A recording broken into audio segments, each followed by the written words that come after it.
ये देखो मेरे हाथ की हालत, मैंने क्या कर लिया है, मेरा पूरा हाथ फट चुका है। अब ये कैसे फिक्स होगा मुझे नहीं पता। मैं फ़िक्स तो करने चली थी सीमेंट प्लांटर, जिसमें थोड़ा सा लीकेज था। लीकेज कहाँ था मुझे नहीं पता था, तो मैंने बस एक प्लान बनाया कि मैं इस प्लांटर में पूरा सीमेंट लगा दूँगी, ताकि जहाँ भी लीकेज हो बस ये फ़िक्स हो जाए।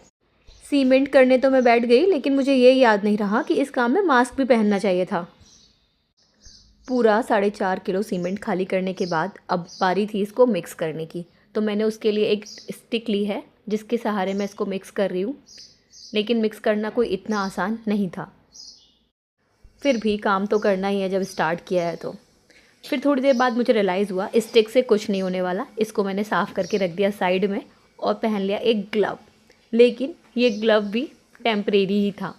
अब मैं हाथ से मिक्स कर रही हूँ, बहुत अच्छे से मिक्स नहीं हो रहा, ग्लव बार बार निकल रहा था, मुझे बार बार पहनना पड़ रहा था। फिर थोड़ी देर बाद रियलाइज़ हुआ मैंने एक कांड और कर दिया है। मैंने इसमें पानी थोड़ा ज़्यादा मिक्स कर दिया। सीमेंट हो चुका है गीला और मेरे पास और सीमेंट था भी नहीं।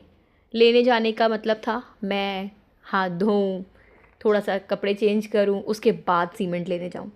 इतनी हिम्मत इतनी मेहनत मेरे से तो नहीं होने वाली थी।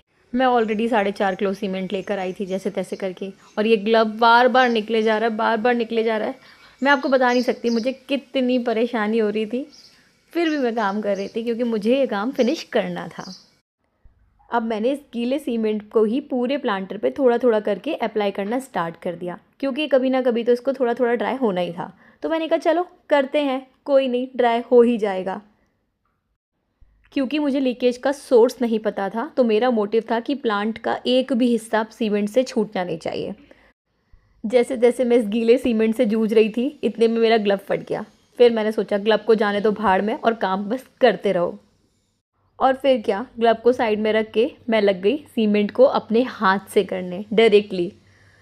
ये बहुत ज़्यादा पेनफुल काम था, मेरे हाथ में ड्राइनेस मुझे फ़ील हो रही थी, बट मैं फिर कर रही थी चलो, क्योंकि मुझे करना था। बस हर हाल में मुझे अपने फाउंटेन को फिक्स करना था। क्योंकि सीमेंट गीला हो चुका था तो इसमें टाइम भी बहुत ज़्यादा लग रहा था। मेरे पास और सीमेंट भी नहीं था और मेरे पास कोई इक्विपमेंट भी नहीं थे जिसके सपोर्ट से मैं इसको फैला सकती। तो मेरे पास सिर्फ मेरा हाथ था, जो पूरे प्लांटर में बस घूमे जा रहा है गीले सीमेंट के साथ में। बहुत ही टाइम टेकिंग प्रोसेस है, पूरे 2 घंटे लगा के मैंने इस काम को कर पाया है। अभी भी देखो स्मूथनेस नहीं है, लेकिन कोई बात नहीं। मेरा मोटिव था कि मैं इसको मजबूत बनाऊँ और अपने गार्डन को फिर से हरा भरा फिक्स कर दूँ। तो मैं बस लगी हुई थी, कंटिन्यू लगी हुई थी। मैंने अपना पूरा संडे इस काम में लगा दिया, क्योंकि मुझे अपना फाउंटेन रेडी करने की बहुत ज़्यादा जल्दी थी। सीमेंट तो जैसे तैसे हो गया, मेरा हाथ भी फट गया।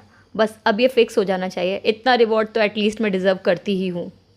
अब इसके ड्राई हो जाने के बाद कल मैं इसमें वाटर फिल करके रख दूँगी पूरे 3-4 दिन के लिए, ताकि ये स्टिफ हो जाए।